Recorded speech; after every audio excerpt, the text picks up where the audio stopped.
Juta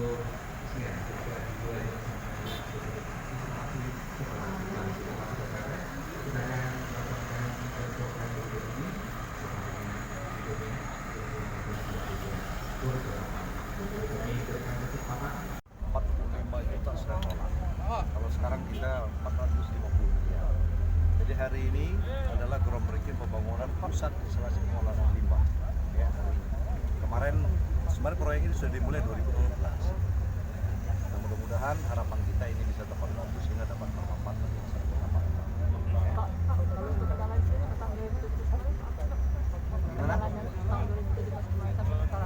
Pematangan lahan. Sekarang pembangunan pusat instalasi. Pemerintah pusat sudah membangun pipa distribusi. Nanti untuk sambungan rumah tangga adalah kewajiban pemerintah kota dan pemerintah provinsi.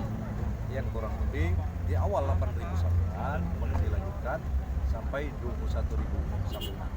Yang manfaatnya kurang lebih ada 100.000 jiwa yang masyarakat akan terlayani terkait dengan instalasi pengolahan. Pak Wali ini ya, kalau APBD kota, sharing kita sama provinsi, sambungan rumah tangga 21.000 sambungan, kurang lebih itu 120 miliar. Jadi sharing 60 miliar kota, 60 miliar provinsi.